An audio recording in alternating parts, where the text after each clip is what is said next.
बिस्मिल्लाहिर्रहमानिर्रहीम, अस्सलाम वालेकुम। प्रोग्राम इनसाइड द न्यूज़ के साथ मैं हूं आपका मेज़बान मुख्तार अहमद।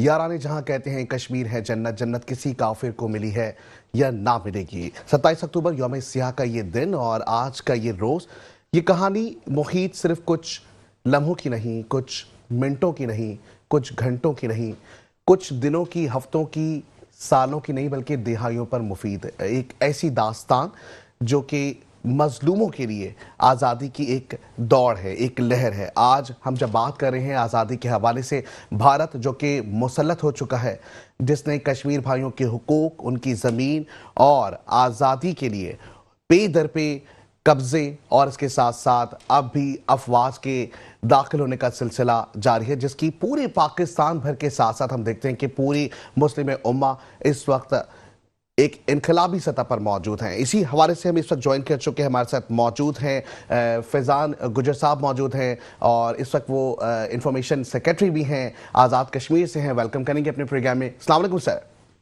वालेकुम सलाम, बहुत शुक्रिया मुख्तियार साहब, आपने आज के इस अहम दिन के ऊपर हमें जो है बोलने का मौका फराहम किया। सर चौधरी फैज़ान गुजर साहब, सबसे पहले तो हम आपको मुबारकबाद देंगे। पीपल्स पार्टी की जानिब से इंफॉर्मेशन सेक्रेटरी की हैसियत से आप बराजमान हुए हैं और यकीनी तौर पर एक बड़ी जिम्मेदारी है जो कि खास करके हम ये कहेंगे कि पूरी मीडिया के लिए भी और आपके लिए भी एक बड़ा फख्र की बात है। लेकिन यौम इस्तिसाल हम देख रहे हैं कि हर साल मना रहे हैं, हम हमेशा एक ही बात करते नजर आते हैं कि हक खुद इरादियत पे बात करते हैं, कश्मीरियों की आवाज़ बनते हैं, लेकिन अब तक ये मसला चाहे वह अक़वाम मुत्तहिदा में उठाया गया हो, अब तक हल होता हुआ दिखाई नहीं देता। आप क्या तज़किया करेंगे, आप क्या बताएंगे कि क्या सूरत हाल है इस वक्त भी, खास करके अगर हम देखें जो कि मकबूजा कश्मीर है वहाँ पर, और ख़ास करके जो मुसलमान वहाँ मौजूद है, किस तरीके से ज़िंदगी गुजार रहे हैं?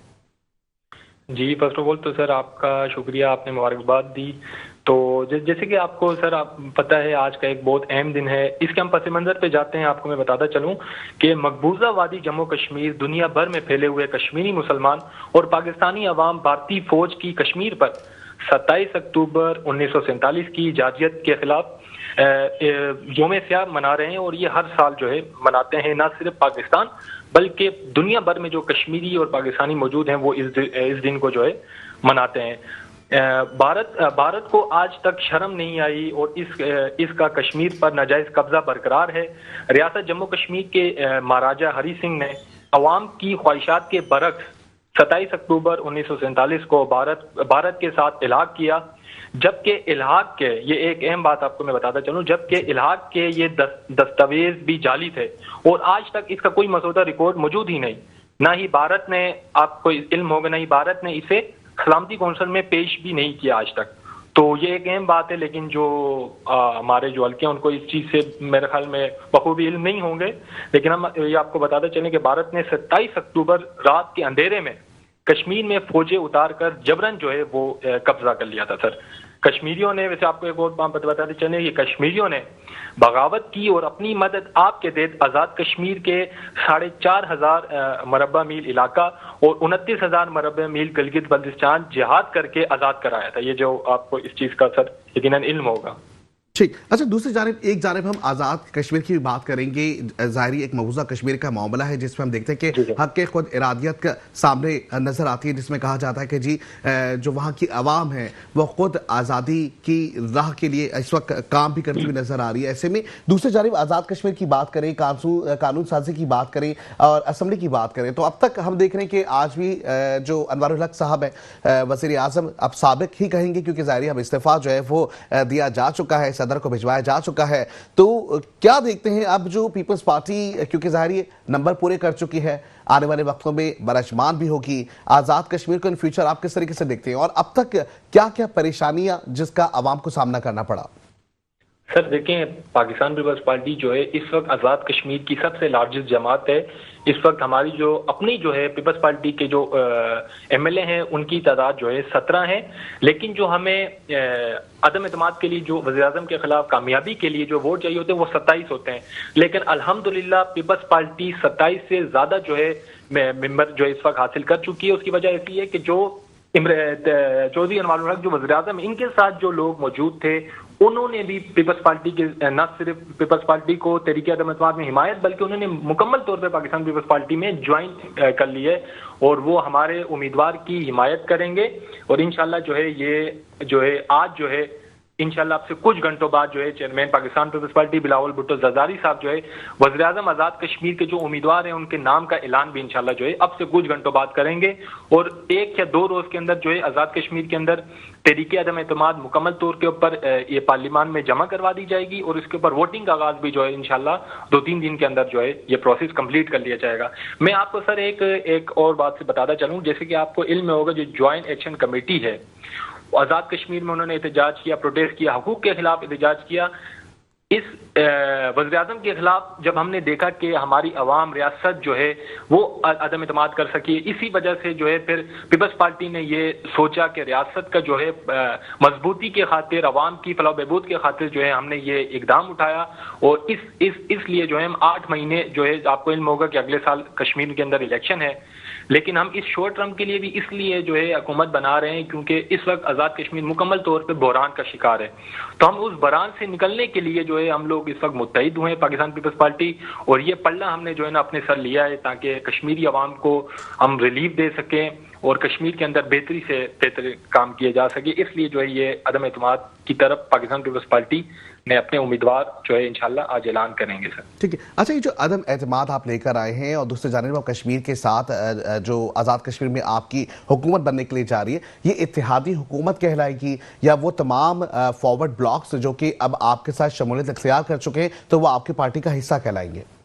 नहीं सर, ये पाकिस्तान पीपल्स पार्टी का हिस्सा कहलाएंगी। फॉरवर्ड ब्लॉक जो है वो जितने भी थे, वैसे सुल्तान महमूद साहब का जो ग्रुप था उन्होंने बाकायदा तौर पे पाकिस्तान पीपल्स पार्टी ज्वाइन कर ली है। कल जो है इस्लामाबाद में जरदारी हाउस में हमारी जो कश्मीर अफेयर की इंचार्ज है मोहतरमा आदि फरियाद तालकुल साहिबा, उनसे मुलाकात के बाद उन्होंने मुकम्मल तौर पे पीपल्स पार्टी में ज्वाइन किया है और वो अब हमारी जमात का हिस्सा है, ना कि फॉरवर्ड ब्लॉक में। जितने भी लोग कल उन्होंने शमूलियत की बाकायदा तौर पर वो पाकिस्तान पीपल्स पार्टी का अब हिस्सा है सर। इतलात के मुताबिक 9 वज़रा बताए जा रहे हैं जो कि अब पीपल्स पार्टी में शामिल हो चुके हैं। ऐसे में एक जानिब हम देख रहे हैं कि जी सियासी बहरान जहां हमें नजर आ रहा था, दूसरी जानिब हम देखें कि कश्मीर के लिए एक हिकमत साजी या एक हुकूमत साजी जो बनाई जा रही थी। ऐसे में आपको लगता है कि आपकी हुकूमत अगर पीपल्स पार्टी टेक केयर करती है इस तमाम तरह सूरत हाल में, तो क्या इससे फायदा कश्मीर की आवाम को होगा? वो कौन से ऐसे अनासर हैं जो कि कश्मीरी आवाम की जानिब से जो है वो एक मुश्किलात जो वो फेस कर रहे थे पिछले हुकूमत के साथ, जिसको आप लोग हल करेंगे? सर देखिए, मैंने आपको बताया ना, हमारी कोई जाती ख्वाहिश नहीं थी हुकूमत में आने की। हमने जो इस वज़ीर आज़म के खिलाफ, अनवारुल हुकूमत के खिलाफ जो अवाम, कश्मीरी अवाम ने जो अदम एतमाद का इजहार किया, इसी वजह से पाकिस्तान पीपल्स पार्टी ने गवर्नमेंट बनाने का सोचा। कश्मीरी अवाम को रिलीफ देने के लिए हमने सोचा, इसी वजह से जो है हमने ये पीपल्स पार्टी की जो है अपनी गवर्नमेंट इंशाल्लाह बनाने जा रहे हैं सर। और इंशाल्लाह हमने अपने साबका दौर के अंदर पीपल्स पार्टी जो है इस वक्त अगर पाकिस्तान में सिंध के बाद अगर अपनी कहीं सियासी कुव्वत रखती है तो वो आज़ाद कश्मीर में है सर। आज़ाद कश्मीर में पीपल्स पार्टी के अंदर जो है ना तीसरी चौथी नस्लें जो है ना इस वक्त मेंबरान असम्बली हैं। जो हमारे जो है चौधरी लतीफ़ अकबर साहब हैं, वो जुल्फ़िकार अली भुट्टो साहब के जो है ना दौरे हुकूमत में वो पीपल्स पार्टी में है और वो अब तक जो है वो पीपल्स पार्टी में मौजूद हैं। तो अल्हम्दुलिल्लाह पीपल्स पार्टी के अंदर सब सीनियर क़यादत मौजूद है, वो आवाम को जो है रिलीफ दिलवाना जानती है। और इंशाल्लाह आप देखेंगे जब हमारी हुकूमत इंशाल्लाह 2 दिन में ऐलान हो जाएगा, वज़ीर आज़म जब हमारा बन जाएगा, तो आप खुद देखेंगे कि एक इंशाल्लाह हम तामीर और तरक्की की तरफ जो है कश्मीर जो है गामजन होगा सर। जैसे कि हमारे पिछले अदवार में हुआ, इसी तरीके से इंशाल्लाह इस अदवार में मजीद जो है बेहतर होगा सर। ठीक। अच्छा, पीपल्स पार्टी का अपना एक मंशूर होता है, हर पार्टी जब आती है अपना एक मंशूर लेकर आती है। जिस तरह रोटी कपड़ा और मकान सूबा सिंध की हुकूमत की अगर बात करें तो रोटी कपड़ा मकान है, इसी तरीके से अब अगर आप पीपल्स पार्टी आज़ाद कश्मीर के लिए कुछ काम करना चाहती है तो उसका कोई ना कोई मंशूर होगा, आवाम को रिलीफ देना। क्या क्या रिलीफ फराहम करने के लिए आप लोग कोशिश है इस वक्त? सर देखिए, सबसे बेहतर मैं आपको एक बात इनमें लेता चलूं, जो हमारा आज़ाद कश्मीर है इसको हम तहरीके आज़ादी कश्मीर का बेस कैंप कहते हैं सर जी। हमारा जहाँ पे तामीर तरक्की तो हर जो है कौम के वो एक अहम किरदार है, लेकिन इसके अलावा हमारा सबसे अहम किरदार तहरीके आज़ादी कश्मीर है। ये खित्ता इसलिए आज़ाद हुआ है कि जो मकबूजा कश्मीर है, हमने इस आज़ाद कश्मीर में रहते हुए, इस तहरीके आज़ादी बेस कैंप में रहते हुए अपने उस मकबूजा कश्मीर के लिए तहरीक जो है वो जारी रखनी है जब तक वो कश्मीर आज़ाद नहीं हो जाता। इंशाल्लाह इसी हवाले से हम जो है एक पाकिस्तान पीपल्स पार्टी का जो एक नारा है कि हमारा नारा सब पे बारी राय शुमारी, और इंशाल्लाह इसका जो है हम इसके हवाले से तहरीक तो हमारी ताअवल से ताआखिर तक जारी रहे। लेकिन जो रोटी कपड़ा मकान है वो इंशाल्लाह पाकिस्तान पीपल्स पार्टी का नारा है, वो हम इसको जो है प्रिपेयरली करके दिखाएंगे सर। कश्मीर के अंदर सर इंफ्रास्ट्रक्चर के जो मामलात हैं या दीगर जो रोजगार के मौके भी पाकिस्तान पीपल्स पार्टी अपने साबका दौर में भी किए और वो अब भी देगी सर इंशाल्लाह। ठीक है। अच्छा, एक जानिब आप कह रहे हैं कि सबसे लार्ज जमात जो है वो वहां पर पीपल्स पार्टी की आपकी बिल्कुल है, ऐसा ही। वहीं लेकिन दूसरी जानिब अगर देखें तो एक सवाल जन्म लेता है कि फिर फॉरवर्ड ब्लॉक का आपकी जमात में शामिल होना या शमूलियत होने के बाद फिर हुकूमत में आना फिर आपकी पहली वाली बात को नफी कर देती है सर।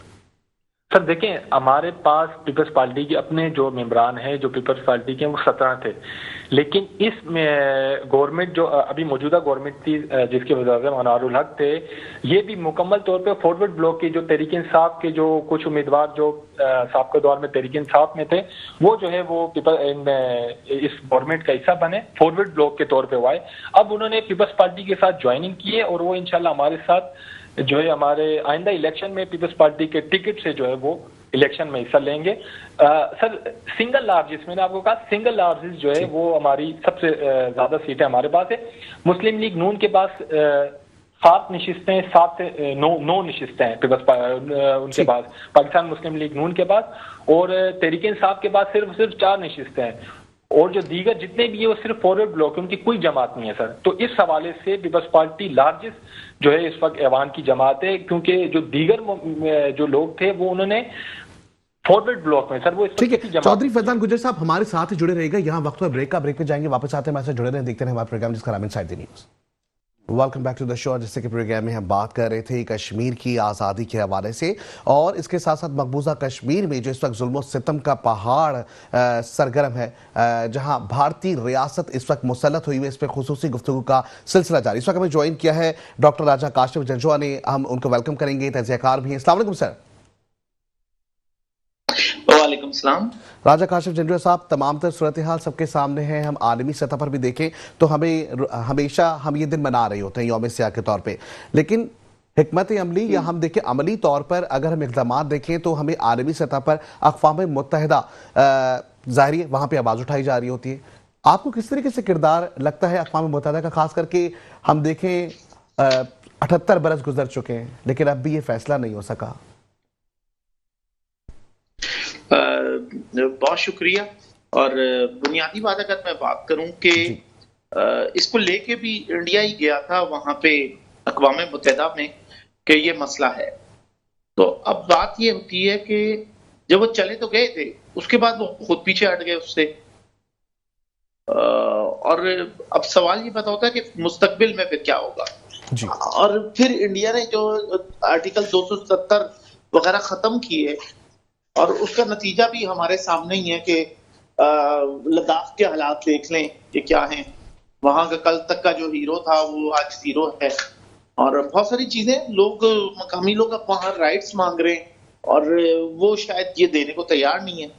बल्कि वहां तो ये आलम था कि आज से 3 साल पहले जो है हमारे पास मकबूजा कश्मीर में उन्होंने तो इजराइल को भी जगह दी कि वहां पे आए और आप एग्रीकल्चर के हवाले से कोई काम वहां शुरू करें।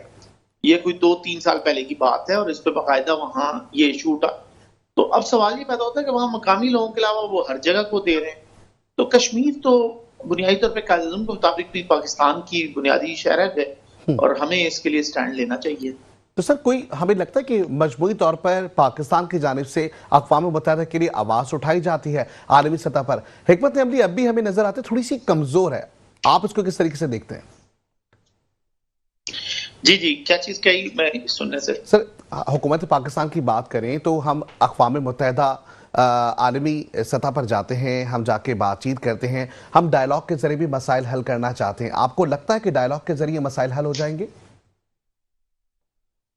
देखिए, डायलॉग से मुराद क्या है कि अगर हम बात करें वो उस इंस्ट्रूमेंट की जिसको कहा जाता है कि जिसके तहत वहां के महाराजा ने इंडिया के साथ इल्हाक किया, वो इंस्ट्रूमेंट आज तक नहीं दिखाया गया है भारत की तरफ से कि जी वो हमने दिल्ली में संभाल के रखा है, और वो इतनी जल्दी साइन हो जाता है और वो एक दिन में कश्मीर से पहुंच जाते हैं दिल्ली।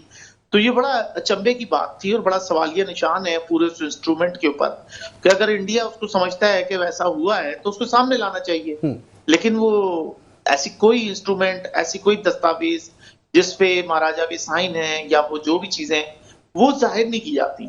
और इससे अंदाजा होता है कि वहां कोई संजीदा अमल नहीं है। और फिर ये कहना कि डायलॉग तो बहुत पीछे रह चुका ना। बुनियादी तौर पे तो ये होना है कि वहां इस्तिस्बाबे राय होना है, जिसको हम रेफरेंडम कहते हैं जी। उसके लिए इंडिया संजीदा नहीं हो रहा, और किसी भी सतह पे वो संजीदा नहीं हुए, बल्कि उन्होंने 370 खत्म करके अक़वाम मुत्तहिदा में जो वो खुद गए थे उसकी नफी कर दी है, उसके अगेंस्ट चले गए। तो अब सवाल ये पैदा होता है कि वो वहां क्या होगा। अब आप देखें ना कि वहां कश्मीर के जो पंडित थे उनको दिल्ली में उन्होंने सीटें दे दी हैं असेंबली के अंदर, मतलब बराह रास्त वफाक में आके वो वहां से करेंगे। हालांकि कश्मीर में पंडित हैं कितने, आप बताएं। कश्मीरी पंडित तो सारे कश्मीर छोड़ चुके, कोई दिल्ली है पूरे भारत में फैले में। तो ये बहुत सारी टेक्निकल चीजें हैं, और मुझे नहीं लगता कि ये इतनी आसानी से सब हो सकता है जब तक भारत इस पे संजीदगी इख्तियार ना करे। ठीक है, अब संजीदगी इख्तियार अगर नहीं करा तो फिर दूसरा हल हमारे पास क्या है? हम तो देख रहे हैं 78 साल से हम इसी जंग में लगे हुए हैं कि जी शायद वो मान जाएं, लेकिन 78 साल गुजरने के बावजूद भी क्या हम इंतजार करेंगे? देखें, अभी हमें हाल ही में जंग भी कर चुके जी। अब सवाल ये पैदा होता है कि अब जंग के बाद मजीद कितनी और जंगें करेंगे। सवाल तो ये भी है ना कि हम कहें कि हम और इसमें मेन जो फरीक है, आप कहें जिस जगह हम गए वो तो यूनाइटेड नेशन है। सवाल तो वहां पे पैदा होता है ना, यूनाइटेड नेशन क्या इस पे सीरियस है या नहीं है। ठीक। और चौधरी फैजान गुज्जर साहब, बड़ा अच्छा टाइम है अगर हमारे लोग इस पे कोई संजीदगी से बात कर लें, खासतौर पे जब यूनाइटेड अमेरिका यूएसए हमारे साथ इस वक्त काफी बड़े अच्छे ताल्लुकात हैं, तो पाकिस्तान को ऐसे टाइम पे उनसे बात करनी चाहिए ट्रंप से कि इसके ऊपर कोई हल की तरफ जाए। ग्रेट, बहुत अच्छी सजेशन है आपकी चौधरी फैजान गुज्जर साहब। आपसे भी यही सवाल होगा, इस्तिस्बाबे राय की बात की जा रही है, जैसे इससे पहले आपने बताया कि तहरीक आज़ादी कश्मीर जो है उसका मकसद ये है कि हम समझ लें कि शुमार करेंगे या आदात करेंगे, हम हक के राय दही का इस्तेमाल करना चाहते हैं। ऐसे में सर आपको क्या लगता है, आला सतह पर, आलमी सतह पर अक़वाम मुत्तहिदा के किरदार को आप किस तरीके से देखते हैं सर?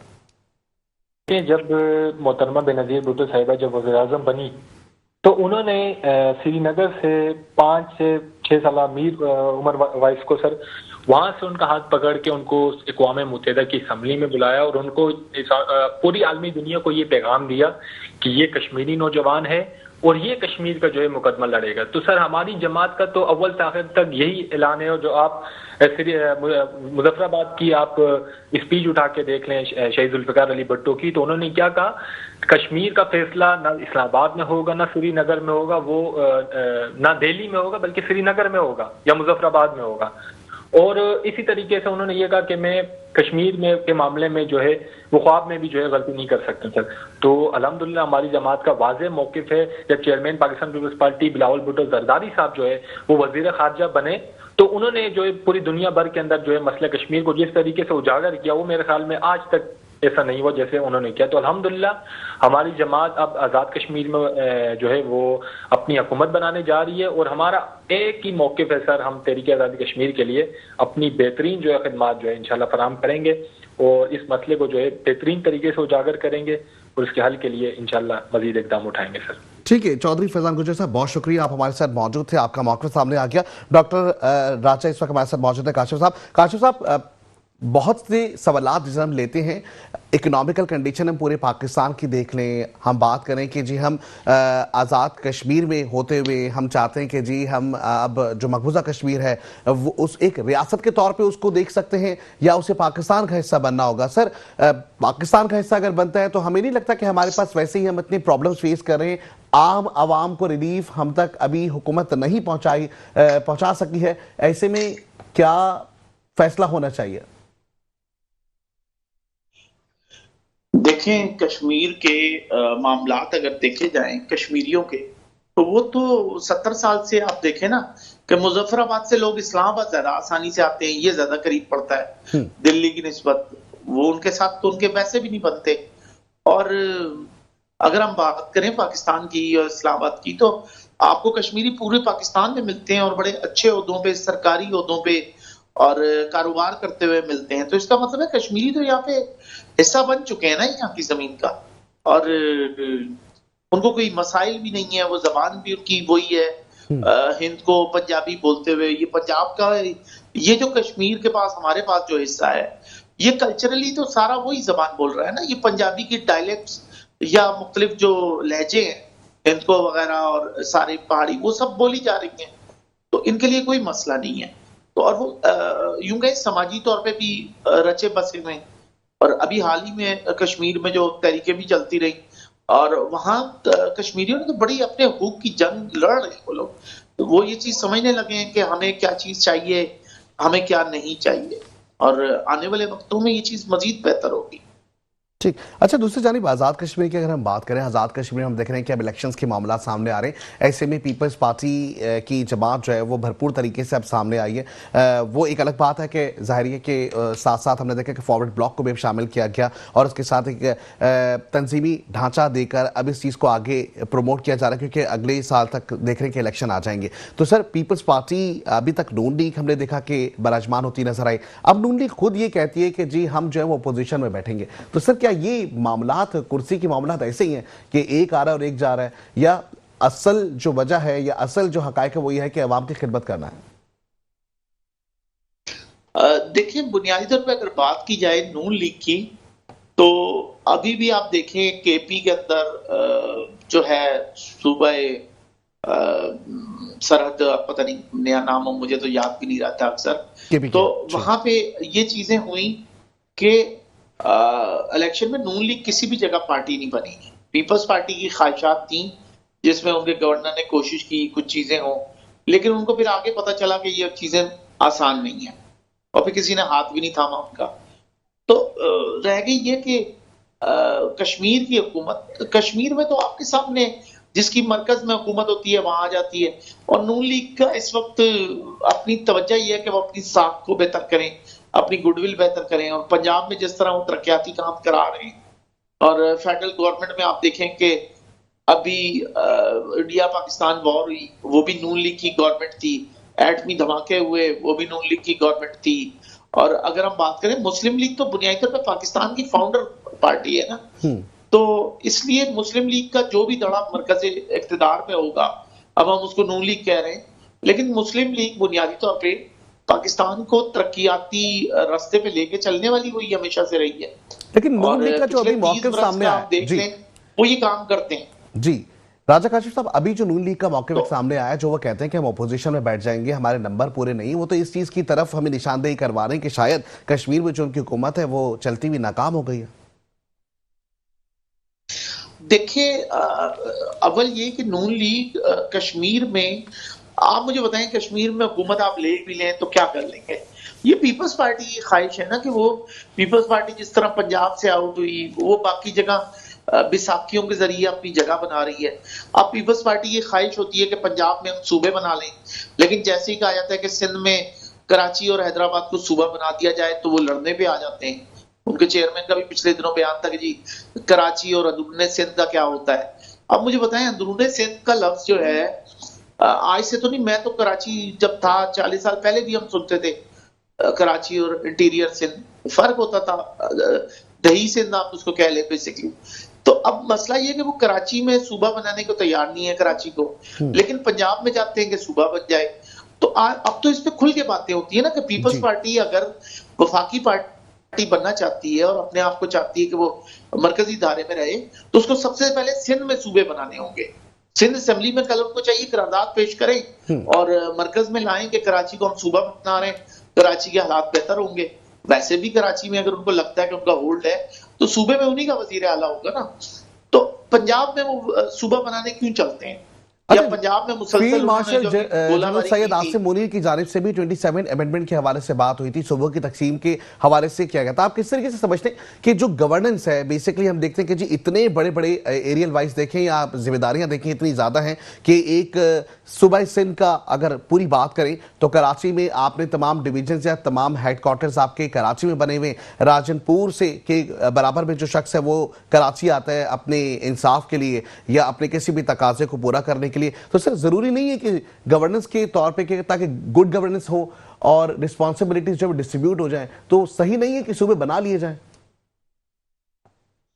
देखिए उसका अच्छा इलाज ये हो सकता है कि नए सूबों की बजाय आप सिंध में बनाएं, कराची को बनाएं और जो कराची में इस वक्त जो सूबाई हेडक्वार्टर है सिंध का, उसको आप हैदराबाद से कहीं आगे शिफ्ट कर दें, कराची हैदराबाद के दरमियान, या बिल्कुल अलग जगह ले जाएं, तो लाजिम बात है फिर सूबाई सारी चीजें आगे चली जाएंगी। क्योंकि देखिए कराची को ना ऑलरेडी वो एक माशी हब है, उसको सूबाई हेडक्वार्टर की जरूरत है ही नहीं कराची को। कराची तो एक फाइनेंशियल हब है जी। तो अगर वहां एक पोर्ट मौजूद है, अगर वो सूबाई हेडक्वार्टर नहीं होगा कराची, तो उससे कराची को कोई नुकसान नहीं है और सिंध को एक नया शहर बना दें। इसी तरह आप लाहौर से सूबाई हेडक्वार्टर पंजाब का आप लाहौर से थोड़ा सा आगे पीछे ले जाएं, थोड़ा सा नया शहर थोड़ा सा बसा लें। इसी तरह ये चीजें बेहतर हो सकती हैं। ठीक, अच्छा, ये तो नहीं है कि आप ये चीजें ही चलाते रहें।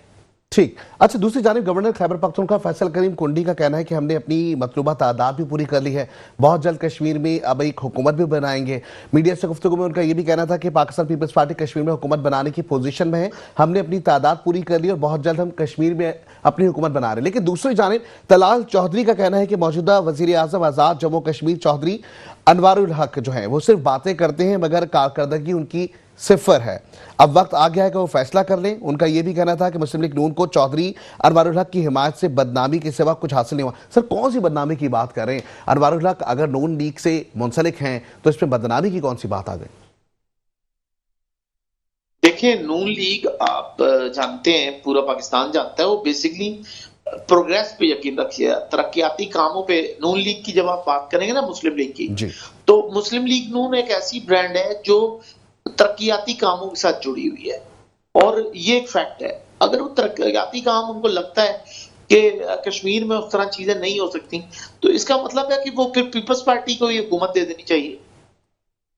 तो सर, दूसरी जानिब जिस तरह आपने बताया कि पीपल्स पार्टी की ख्वाहिश है कि वो कश्मीर में हुकूमत करें, तो क्या ख्वाहिशात के ऊपर ही हुकूमतें चलेंगी? अवामी जमहूरियत का मैंडेट ये सब कुछ मैटर नहीं करता क्या? देखिए हुकूमत लेना मसला नहीं है, बात ये सवाल ये पैदा होता है डिलीवर क्या करना चाहते हैं। सिर्फ हुकूमत तो नहीं लेना होता। देखिए नून लीग हुकूमत लेती है, डिलीवर करती है। पीपल्स पार्टी हुकूमत लेती है, सिंध में भी ली। कितने बरस से सिंध में गवर्नमेंट है? 1970 से ही चल रही है ना, बीच में थोड़ी थोड़ी हटा दें आप गवर्नमेंट है, तो सिंध के हालात कौन से अच्छे हो गए?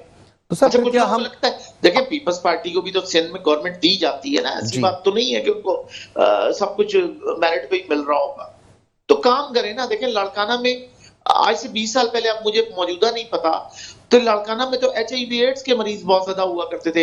एक दौर ऐसा भी गुजरा है, 2007-8 की बात मैं कर रहा हूँ, जहां तक मैं अपनी यादाश्त के मुताबिक, सन आगे पीछे भी हो सकता है। तो कहने का मकसद ये कि कहीं नजर आए ना, सखर से हैदराबाद तक की मोटरवे नजर नहीं आती। अच्छा, कराची में सिंध असेंबली में ये बातें की गई कि क्या मरियम नवाज को कराची में लाया जाए, और नून लीग को काम करना चाहिए कराची में, इसमें कोई शक नहीं है। तो शायद चीजें हों, लेकिन 18वीं तरमीम भी तो पीपल्स पार्टी लाई थी। तो 18वीं तरमीम के बाद तरक्याती बजट जितने हैं पिछले 10-15 साल के, पीपल्स पार्टी ने कहाँ लगाए हैं आप मुझे बताएं। क्या कराची के हालात अच्छे हो गए? क्या नवाबशाह के हालात अच्छे हो गए? कराची के अलावा हैदराबाद के हालात क्या अच्छे हो गए? कहाँ है मुझे बताएं। आप लाहौर में जाएं, आप इवन पिंडी में आए, इस्लामाबाद में आए, आपको ग्रीनरी नजर आती है, पौधे नजर आते हैं, RTA, मतलब बहुत सारी चीजें हैं ना, हमें कराची में नजर नहीं आते। मास्टर प्लान ही नहीं बनाते। और आप सर बनाए थे, मास्टर प्लान बना रहे हैं, 2047 तक के लिए बना रहे हैं। इतना बड़ा तो एक हम देख रहे हैं कि ड्रॉबैक नजर आ रहा है कि अगर एक प्लान बनाया जा रहा है, मास्टर प्लान, तो वो कितने सालों के बाद जाके अपने अख्तिताम को पहुंचेगा। लेकिन एक सवाल ये बनता है, क्या ये हुकूमतें एक ही दायरे में घूमती नजर आएंगी? एक जानब जिस तरह आपने कहा कि सिंध हुकूमत जो कि सिंध में काम करती हुई नजर नहीं आ रही, क्या अब वो आजाद कश्मीर में अगर जाएगी तो क्या आजाद कश्मीर का हाल भी वो सिंध की तरह ही कर देगी? दूसरी जानिब अगर हम देखें सिंध हुकूमत की या सूबा सिंध की बात करें, जिस तरह आपने कहा कि नून लीग को सूबा सिंध में काम करना चाहिए, तो क्या नून लीग इसी तरीके से सिंध हुकूमत में काम करेगी, फिर सिंध हुकूमत दोबारा से आज़ाद कश्मीर को खराब कर देगी, फिर आज़ाद कश्मीर में दोबारा नून लीग जाके प्रोग्रेसिव वो सारे मामला करेगी? तो क्या इसी तरीके से दायरा घूमता रहेगा? देखिए पाकिस्तान की जो आइडियोलॉजी है ना, बुनियादी तौर पे हम बात करें, वो इस्लाम के साथ जुड़ी है। और हमें पता है कि इस्लाम जो है ना, हमें हमारा दीन भी हमें क्या सिखाता है। बुनियादी तौर पे काम बात यह है कि हम आइडियोलॉजी के मुताबिक भी नहीं चल रहे ना। नून लीग की खूबी ये है कि उन्होंने काम किया है। उनकी खराबी ये है, खामी उनकी ये है कि वो अपनी प्रोग्रेस को शेयर नहीं करते, लोगों तक लेके नहीं जाते, अब जाके थोड़ा-थोड़ा देने लगे हैं। और दूसरा डायनामिक, वो पूरे साल बैठ के काम करते रहते हैं। सर इस और बार लेकिन तो हमने लोगों के देखा अंदर है ना काम के इश्तिहारी अलावा मुहिम तो थोड़ी-सी बातें भी चाहिए होती हैं। लेकिन इश्तिहारी मुहिम तो हमने इस बार देखा कि मरियम नवाज साहिबा ने ठीक ठाक की है। इवन के हम स्कूलों के बैग देख लें, स्कूल के रूटीन के लिए लंच बॉक्सेस देख लें, तो हर जगह हमने तो मरियम नवाज की तस्वीर तक देखी है। तो ऐसे में तो भरपूर तरीके से मुहिम चलाई जा रही है, काम होता हुआ भी दिख रहा है। ऐसा नहीं है कि सिर्फ इश्तिहारी मुहिम, लेकिन इश्तिहारी मुहिम भी चल रही है इस बार। अच्छा देखें, ये लोग कहते थे कि कराची में बड़ी तरक्की है, सिंध गवर्नमेंट पीपल्स पार्टी को लगा। तो अच्छा, कराची में तरक्की है, अगर कुछ चीजें बेहतर है तो मुझे बताएं अंदरूनी सिंध में क्यों नहीं है? अच्छा, इसी तरह वो कहते हैं कि पंजाब में तरक्की है, लाहौर में है, तो आप कहते हैं जी कराची में। अब स्टैंडर्ड डबल है ना, पीपल्स पार्टी को डबल स्टैंडर्ड बदलने होंगे। जब तक वो ये चीजें नहीं बदलेंगे वो कैसे आगे जाएंगे? फिर मरियम नवाज पे उनकी तनकीद हुई। आप देखेंगे सिंध में सिंध कार्ड जी, सिंधी कार्ड, फिर महाजिर कार्ड चला, फिर पठान कार्ड चला। अब जैसे ही पंजाब में ये हमारी पंजाबी कार्ड की बात आने लगी जी, पंजाबीज़्म चल रहा है, तो मेरे ख्याल में जब थोड़ा से लोग अगर ये बात कर रहे हैं तो उनको करने दें। उन्होंने अपनी जगह, बाकी लोग भी अपने अपने कार्ड चलाने लगे तो उन्होंने भी चला लिया, क्या फर्क पड़ गया? बल्कि कहाँ चलाया, प्रोग्रेस के साथ काम किया। और मरियम नवाज ने उस तरह तो भी काम किया ही नहीं है। चलिए, परफॉर्मेंस की बेस पे जिस तरीके से हम होता है, जी कोशिशें हैं उनकी अभी। ठीक, परफॉर्मेंस की बेस पे जिस तरीके से इवैल्यूएशन हम ये सारी तमाम तर कारकर्दगी को कर रहे हैं, इसी तरीके से अगर हम देखें कि पीपल्स पार्टी बराजमान हो जाती है आजाद कश्मीर में, तो क्या आजाद कश्मीर में आपको लगता नहीं है कि जी प्रोग्रेसिव जो वर्क हो रहा था वो रुक जाएगा? देखिए, कश्मीर के मामलात इतने आसान नहीं है। कश्मीर की आबादी इतनी ज्यादा नहीं है, इतना कुछ नहीं है।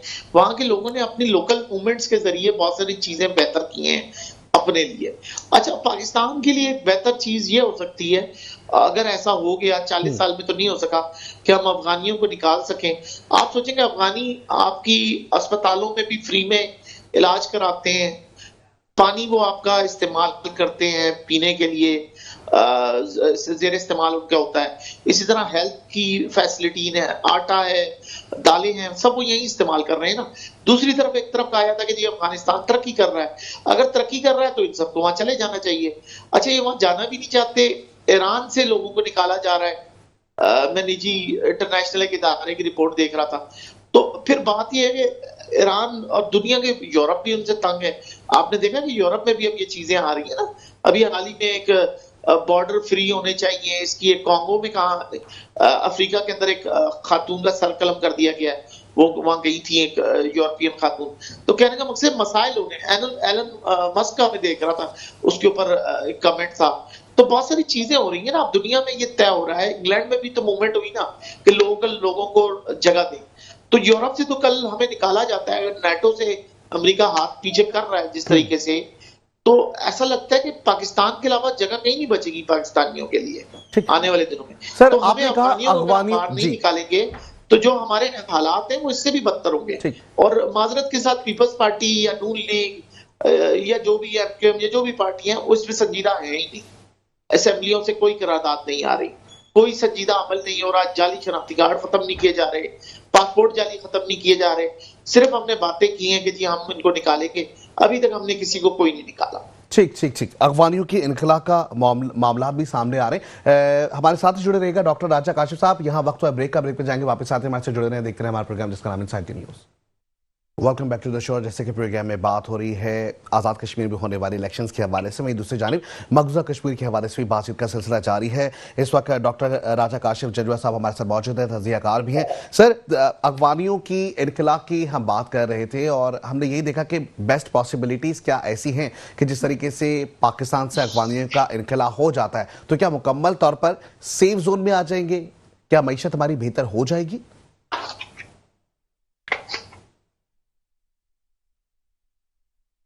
जी राजा काशिफ साहब, आप मुझे सुन सकते हैं इस वक्त? जी जी, रिपीट कीजिएगा थोड़ी सी आवाज। अच्छा, मैं यही सवाल मैं करना चाह रहा था कि हम लोग अफगानियों के इनखला की बात कर रहे थे। अफगानियों के इनखला के बाद क्या आपको लगता है कि हम सेफ जोन में आ जाएंगे? मुझे नहीं लगता कि हम कर सकते हैं इतनी आसानी से।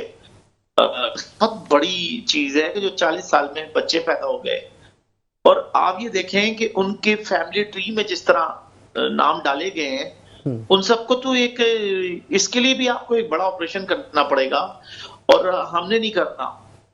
मुझे नहीं लगता कि रियासत इस पे कोई संजीदा है कि इस पे ऑपरेशन करेगी, क्योंकि अगर करना होता तो 40 साल में करते, एक मर्तबा भी नहीं हुआ। तो इसका मतलब ये कि हम इंटरेस्टेड ही नहीं है। अगर आपको याद हो मुशर्रफ दौर में, बल्कि शौकत अजीज भी जब इलेक्शन लड़ रहे थे अटक के पास, उन पे जो बम धमाके हुए, मुशर्रफ पे जो हुए, वो पिंडी के अंदर सारे अफगानी थे। लियाकत अली पे जो पहला पाकिस्तान के प्राइम मिनिस्टर का मर्डर हुआ, उस शख्स का ताल्लुक अफगानिस्तान से था। बेनजीर भुट्टो साहिबा का जब मर्डर हुआ, उस वक्त भी आपके सामने अफगानिस्तान का नाम आया, अफगानियों का नाम आया। तो मुझे बताएं, आपके 2 प्राइम मिनिस्टर शहीद हुए हैं, उन पे नाम अफगानियों का है। आपके प्रेसिडेंट, एक प्राइम मिनिस्टर बनने वाले शौकत अजीज, उसकी दफा अफगानियों का नाम है। तो मुझे बताएं कि रियासत फिर कब संजीदा होगी? हुकूमत कौन सी हुकूमत होगी? चाहे नून लीग सिर्फ क्या प्रोग्रेस के ऊपर चलती रहेगी कि हमने सड़क बना दी, रोड बना दी, गाड़ियां चला दी? उनको देखें, रियासत स्टेट का एक अपना नैरेटिव होता है, एक आइडियोलॉजी होती है। और फिर 1920 में देख रहे हैं ना, जब तहरीके खिलाफत जब सब कुछ चलती रही, उस वक्त भी लोग जो अफगानिस्तान गए, जमीर नियाजी ने अपनी किताब में लिखा है कि वहां जो हालात थे वो उनका जमीमा है, उनकी किताब में, प्रेस इन चेन्स में, उर्दू तर्जुमा था उसका, आजादी पाबंद सलासिल। तो अब मसला ये है कि सारी चीजें सबको पता है, लेकिन इसके लिए एक संजीदगी चाहिए जो मुझे किसी भी हुकूमत में नजर ही नहीं आती। सर 2018 पे अगर हम लेके चलें, 2025 है, अब 2030 तक भी हमें, मुझे नहीं लगता कि हम अफगानियों को निकाल सकेंगे। ठीक है सर, क्योंकि इसके लिए थोड़ा सा हार्डकोर किस्म का ऑपरेशन चाहिए, ऑपरेशन करना होगा, जो हुकूमत करना नहीं चाहती। हुकूमत सिर्फ सोचती है। ठीक है, हुकूमत ने जिस पे पाबंदी लगानी हो, एक दिन में असेंबली से करारदाद आ जाती है। सिंध हुकूमत के ये हालात है। मैंने कई मरतबा एमक्यूएम के अली खुर्शीदी साहब को मैंने मैसेज व्हाट्सएप किया, कोई 1-2 साल पुरानी बात होगी, कि आप इस पे कोई करारदाद ही ले आए सिंध हुकूमत में भाई, कि लोगों को बाकी सूबों को लगे। फिर आपके केपी में आप जाएं, आपके खैबर में, सूबा खैबर में, वहां तो वो ओपन गंडापुर भी कहते रहे थे कि भाई हमने नहीं अफगानी को निकालना, ये हमारा मसला नहीं है, हमने रहने देना है। तो जब आपका एक सूबा ही नहीं चाह रहा, तो आप वहां पे लगा दें। आपको लगता है कि वो सूबा आपसे सीरियस नहीं है पाकिस्तान के मामलात में, तो आप वहां पे गवर्नर राज लगा दें। फिर आपने वो भी नहीं लगाना, तो फिर आप लगाना क्या चाहते हैं? सवाल ये है। किसी जगह कोई काम नहीं है, और आपके सामने आप चकवाल जाए, लाहौर, मतलब जिस जगह चले जाएं, अफगानी आपको हर जगह मिलेंगे। क्वेटा में आपको मिलेंगे। अफगानिस्तान की क्या नेशनलिटियां पाकिस्तान की नहीं है लोगों के पास? ठीक, राजा काशिफ साहब, दूसरी जानिब मैं मायूस हूं इस मामले में। ठीक है, दूसरी जानिब 2018 पे अगर हम लेके चले आपको, 2018 में बानी पीटीआई की हुकूमत, और जहां पर तालिबान के साथ मुज़ाकरात की बात की गई थी, जिसे अब भी इसी मामले को इशू बना के उठाया जा रहा होता है, तो क्या ये उस वक्त की अहम जरूरत थी? देखिए, जरूरत क्या होती है? आपका पड़ोसी, आप देखें कि हमारी यूनाइटेड नेशन में, अक़वाम मुत्तहिदा में जब चीज चल रही थी कि हम करेंगे, क्या कहना चाहिए, कि हमारी मेंबरशिप हमें यूनाइटेड नेशन की मिलेगी, तो किसने मुखालफत की थी? आप मुझे बताएं। हमारी मुखालफत ईरान ने तो नहीं की, ईरान तो हमारे हक में था। किसी मुल्क ने हमारी मुखालफत नहीं की सिवाय अफगानिस्तान के। तो आप मुझे बताएं, एक मुल्क हमारे साथ पहले दिन से ही मुखलिस नहीं है, और हम उसके साथ, उसके लोगों को 40 साल से पनाह दिए हुए, तो ये तो हमारी रियासत की गैर संजीदगी है। जितनी हुकूमतें रही वो गैर संजीदा हुकूमतें हैं। ठीक, अच्छा, अब जो 1980 से अब तक लेके कोई हुकूमत ऐसी है ही नहीं जो संजीदा रही हो 45 साल में। ठीक, अच्छा, दूसरी जानिब हुकूमती सतह पे मामला जिस तरीके से हम देख रहे हैं, अभी हम आज़ाद कश्मीर की बात करें, जहां हम पीपल्स पार्टी के हवाले से बात कर रहे थे कि जी अब आने वाले वक्तों में हुकूमत की जो बराजमान होगी वो पीपल्स पार्टी की होगी।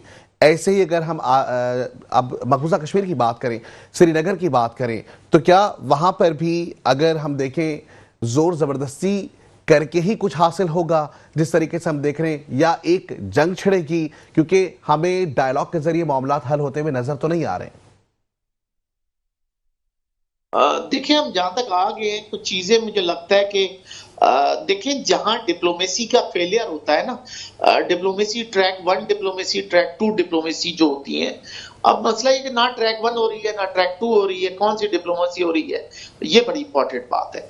और लेकिन हमें उम्मीद रखनी चाहिए कि पाकिस्तान अपनी जगह काम कर रहा है, रियासत अपनी जगह मौजूद है, तो उम्मीद करते हैं कि किसी टाइम पे अक़वाम मुत्तहिदा इस मामले में संजीदा हो जाएगी। ठीक क्योंकि है, यूनाइटेड नेशन का भी तो काम है ना मतलब इसमें ये बहुत तमाम देखिए। तर हल जो है वो अक़वाम मुत्तहिदा के जरिए ही मुमकिन होगा। दूसरी जानिब इस वक्त हमें ज्वाइन कर चुका है एडवोकेट यासीन आजाद साहब, मुस्लिम लीग नून से आपका ताल्लुक है, वेलकम करेंगे अपने प्रोग्राम में। अस्सलाम वालेकुम सर। जी जी बोले। यासीन आजाद साहब, आप भी ये आवाज सुन सकते हैं? हाँ बिल्कुल आवाज आ रही है, आप बिल्कुल। बोले, मैं एडवोकेट यासीन आजाद साहब, हम देख रहे हैं कि अब मुस्लिम लीग नून की आजाद कश्मीर में हुकूमत नहीं रही है। तलाल चौधरी का भी बड़ा बयान सामने आया। दो टोक लफ्जों में उन्होंने कहा कि चौधरी अनवारुल हक की हिमायत से बदनामी के सिवा कुछ हासिल नहीं हुआ है मुस्लिम लीग नून को। सर, किस तरीके से देखते हैं आप इस पॉइंट को? देखिए सर, पार्लियामेंट के अंदर कभी कभार अप एंड डाउन हो रहता है। चौधरी अनवारुल हक साहब एक्चुअली जो एक्शन कमेटी के मामला थे उनको प्रॉपर वे में हैंडल नहीं कर सके। ठीक। तो लामाला मामला गड़बड़ हुए और कई दफा आजाद कश्मीर की सूरत हाल खराब हुई, जिसका नुकसान मेरे नजदीक किसी हद तक कश्मीर का को भी पहुंचा। इंडिया को मौका फराहम किया उनको बोलने का, और उन्होंने कहा जी आजाद कश्मीर में कश्मीरियों पे बड़ा जुल्म हो गया। अब जो सूरत हाल है आप भी देखें, पीपल्स पार्टी अकेले में हुकूमत बनाने की पोजीशन में नहीं है जी। उसके लिए मुस्लिम लीग नून की मर्जी के बगैर पहले भी मखलूत गवर्नमेंट थी, लेकिन चूंकि अगर असेंबली में देख लेंगे पीपल्स पार्टी की गालिबन जो सीटें हैं वो 13 थी और मुस्लिम लीग की 9 सीटें 9 या कितनी, 22, 23, 24 पे ये पहुंचे हैं, 26 पे टोटल सीटें चाहिए 27। तो लामला मुस्लिम लीग के बगैर में भी मुस्लिम लीग जो है मरकज की तरह ये कहे कि जी हम सपोर्ट तो कर रहे हैं वोट ऑफ नो कॉन्फिडेंस में, लेकिन हम हुकूमत में शामिल नहीं हो रहे। इस तरह इस वक्त पाकिस्तान के अंदर एक सिस्टम चल रहा है। अभी जो सूरत हाल है, पहली बात ये देखना पड़ेगी कि क्या जब वो वहाँ का जो प्राइम मिनिस्टर है वो रिजाइन देता है या वोट ऑफ नो कॉन्फिडेंस को फेस करता है, ये अभी देखना बाकी है। अगर वो वोट ऑफ नो कॉन्फिडेंस को फेस करने के लिए तैयार नहीं और रिजाइन दे देता है तो जाहिर है कि वज़ीर आज़म खत्म हो जाएगा और हुकूमत बनाने के लिए पीपल पार्टी की जो रिक्वायरमेंट है तो बगैर मुस्लिम लीग के सपोर्ट के उनको पूरी करना मुश्किल हो जाएगा। मैं ये समझता हूँ कि पॉलिटिकल मामलात हैं दोनों पार्टीज के, और मैं नहीं समझता कि ये मामला सेटल नहीं होगा। मुझे लगता है कि जिस तरह कल मैं अपना सुन रहा था एक्स प्राइम मिनिस्टर को, वो कह रहे थे कि हमारी पार्लियामेंट्री कमेटी ने फैसला कर दिया और अब हमारे लिए जाना मुश्किल है, लेकिन वक्त के हिसाब से चूंकि हमारी आजाद कश्मीर की सियासी जमातें वो आप सियासी जमातें आजाद कश्मीर की नहीं रही, वो उनको डील जो करते हैं पाकिस्तान की पॉलिटिकल पार्टी डील कर रही है, फैसले उनके होते हैं। तो अब देखें कि इन फैसलों के मुताबिक लेटेस्ट पोजीशन क्या आती है। लेकिन अगर मुस्लिम लीग नून हुकूमत में शामिल नहीं भी होती, लेकिन वोट तो पीपल्स पार्टी को 2 सीट थी है और इसका फैसला उनकी आला क़यादत करेगी। ठीक है, उसके मुताबिक जी सर दूसरी जानब ये बताइएगा कि हम आज़ाद कश्मीर की तो बात कर रहे हैं, हम मकबूजा कश्मीर की बात करें, आज एक खुसूसी हम देखें कि आज का दिन यौम सियाह के तौर पर पूरी दुनिया भर में मनाया जा रहा है। ऐसे में अब भी हम देखते हैं कि हक खुद इरादियत इस तवाबे राय की बात की जा रही होती है। सर इसके ऊपर कमेंट कर दीजिएगा, क्या वाकई एक नई जंग छिड़ेगी और हम फिर एक फैसला लेंगे या अब भी तमाम तर सूरत हाल में अक़वाम मुत्तहिदा ही कोई ना कोई फैसला करेगी? देखें 27 अक्टूबर के हवाले से आज गवर्नर हाउस में एक फंक्शन था जिसमें मेरी स्पीच भी थी, उसमें भी मैंने ये कहा कि अक़वाम मुत्तहिदा की करारदादें जो हैं वो बसीदा हो चुकी हैं, उनसे किसी को किसी किस्म की कोई मदद नहीं मिलती। मैंने फ़लस्तीन के हवाले से कहा कि फ़लस्तीन का जो मामला था इंटरनेशनल कोर्ट में कोई मुस्लिम मुल्क नहीं लेके गया बल्कि जनूबी अफ्रीका लेके गया उसको, और इंटरनेशनल कोर्ट ने इसराइल को इस किस्म का मुजरिम पे डिक्लेयर किया। हमारी बदकिस्मती ये है कि हम कश्मीर के मसले को आज दिन तक इंटरनेशनल कोर्ट में नहीं ले जा सके, हालांकि जो लोगों की जान माल की हिफाजत करने की जिम्मेदारी जाहिर है कि इंडियन गवर्नमेंट की है, लेकिन ठीक है वहाँ आजाद के जी। बहुत शुक्रिया एडवोकेट यासीन आजाद, मुस्लिम लीग नून से आपका ताल्लुक था। इसके साथ साथ राजा काशिफ जंजोर साहब, आप हमारे साथ मौजूद थे। फैजान गुजर, आपका भी शुक्रिया कि प्रोग्राम में आप तीनों जो हमारे नुमाइंदे, उन्होंने खास करके अपनी अपनी पार्टी की नुमाइंदगी भी की और खास करके मौके अपना दिया है। आखिर में जाते जाते सिर्फ एक ही चीज़ कहूँगा कि चलो कश्मीर चलते हैं, जहाँ पर फूल खिलते हैं, जहाँ पर बर्फ़ पड़ती है, जहाँ पर चश्मे निकलते हैं, जहां पर परियों की बस्ती है, भयानक टैंक चलते हैं, जहां सरसब्ज खेतों में खूनों की नदियां बहती हैं, जहां दहशत का साया है, जहां हर जा जनाजा है, जहां मजलूम रहते हैं। चलो कश्मीर चलते हैं। आज के प्रोग्राम में इतना ही। इंशाल्लाह वक्त हालात ने दिया साथ, तो आपसे होगी फिर मुलाकात। अपना ख्याल रखिएगा। खुदा हाफिज।